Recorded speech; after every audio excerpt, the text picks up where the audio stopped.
Hey everyone, before we get started today, can you please hit that like button, please hit the subscribe button, and if you could, please share my videos. I really appreciate it. All right guys, so what are we working on today? We are working on a 2015 Dodge Ram 1500. It's a 4-door, 6-foot bed, 2-wheel drive, kind of like my truck except 10 years newer. And this is a 3.6, where mine's a 4.7. Here's the thing though, this 3.6 V6 makes more power and torque than my 4.7. So yeah. But anyway, so customer came in, I don't know, 6 months ago, and they came in for service, and I forgot whatever else, and we told them they needed valve cover gaskets. Okay, they knew it because they could smell some oil and stuff like that. They knew they had an issue. All right, so something happened and the radiator started leaking. So they called up and they said, how much would it be to replace the radiator? So we gave them a price. Now this is a regular customer, so they were just calling to find out the price. Usually we don't give estimates over the phone. That's another video that I got to make and talk to you about that. We stopped giving estimates over the phone. Anyway, so anyway, he says, okay, you guys recommended valve covers last time. How much to do those? So I said, you know, it's like whatever it was, $850 or something like that just to do valve cover gaskets. He goes, okay, well, he says, I'm also due for spark plugs. You know, what if you do those too? I said, well, if you're going to do the spark plugs, since you got to take the valve covers off, you're already most of the way there. So you eliminate almost all the labor because it's like 3.5 hours of labor just to change spark plugs on these things if you go by, you know, the book time. So I said, well, I could save you a good amount of labor on that, like almost all of it, because, you know, we already have it right there. At that point, all you're doing is taking spark plugs out and putting them in. So he was super happy about that. So he's like, okay, let's go ahead and do it. Now, this truck has 260,000 miles on it, okay? And I want to show you this. He's maintained it okay. You know, he does his oil changes when he's supposed to. To me, it's a little bit high, whatever. Now, these 3.6s are known for a little bit of a problem. And I can't tell you why it happens to some and not to others. I really have no idea. But they're known for rocker arms and camshafts getting eaten up. Not sure why. You know, I'm sure maybe there's some reason for it that somebody's figured out, but not sure why. So anyway, we went to go do the valve cover gaskets on it. Jaden's the one actually taking it apart, not me. So Jaden takes it apart and he's like, we got camshaft issues. Okay. Now here's the thing. This thing wasn't making any noise. It had a very, very, very, very, very light lifter tick. Every once in a blue moon you could hear like a tick, tick, tick, tick, but very, very light. Then it will go away. So let me just show you something here.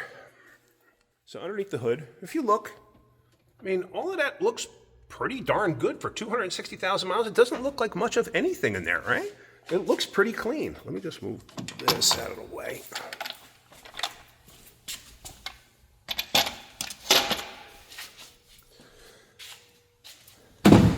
So now, get in here and you look down. See that? Look at that cam lobe. So that is the exhaust cam on the driver's side, which is bank 2. And then you have bank 1 here. And look at that cam lobe. Whoops.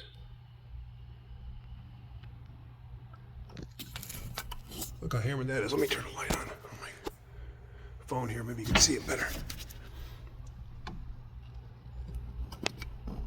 Look at that. Usually what causes that usually happens from the roller in the lifter, or I mean the roller in the rocker, which sits below. See that? It usually happens when the roller seizes up and it just starts grinding itself. But if you look back there, the magnetic tone ring for the cam sensors, see that? See all that, those lines? That's metal. That's metal on there. See that? That's metal on there. So unfortunately, because of the mileage on this thing, what are you going to do? Are you going to replace cams? I wouldn't. Not at 260,000 miles.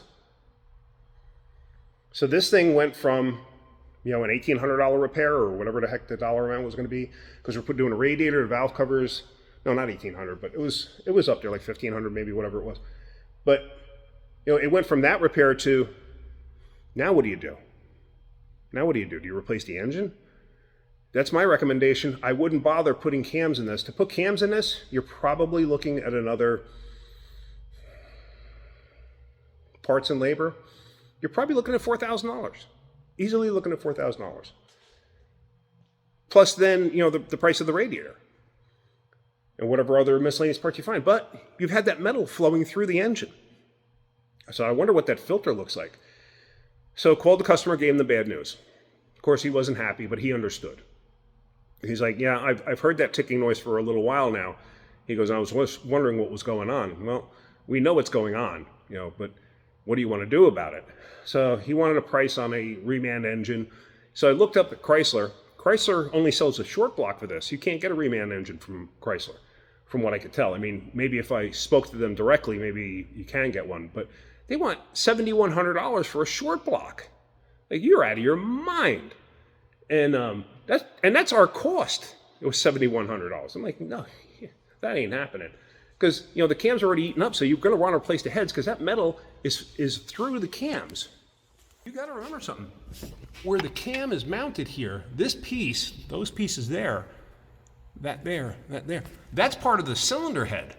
So the bearing surface there behind, or that sits on the camshaft, that's the bearing surface part of the cylinder head itself. So now think about it. When you pull those cams out, how bad is the wear going to be? You know what I mean? The cylinder heads could be shot, so now you got to get cylinder heads too.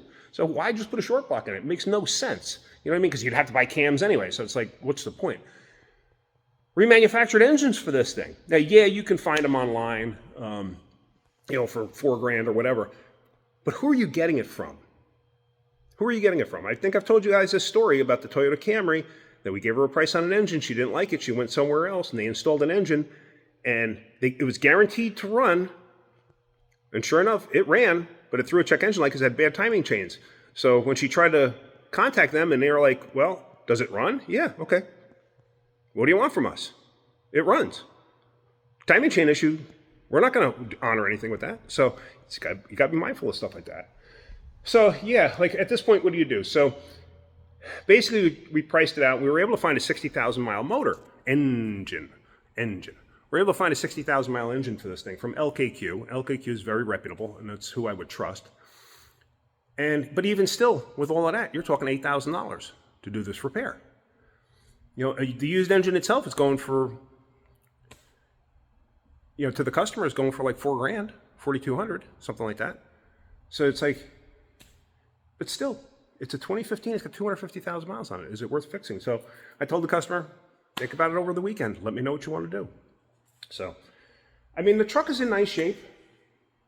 You know, I mean, I would fix it for myself, but that's the type of person I am. You know, I do all my own work, so it's kind of different for me because, you know, I just have my time into it. You know, I don't have to pay a shop to do it. I could do this in my driveway. You know, not everybody can do that, and I totally get that. But yeah, so it's like, you know, hey, what do you do? So we're going to find out come Monday what the customer's decision is. You know, it's a shame because it actually is, it's in pretty nice shape. I mean, I will say. So, but yeah, so that's going to end that. But, you know, could more extensive maintenance prevented this? I don't know. Maybe, possibly. You know, it is a known problem on the 3.6. You know, does it happen to every single one of them? No, it doesn't. So why does it happen to some but not the others? I think it has to do with idle time, in total honesty. I think it's, you know, how lightly a person drives. And there again, me personally, I romp my vehicles. You know, I rev them up and everything else. And I honestly think my stuff lasts. So I honestly think that has a lot to do with it.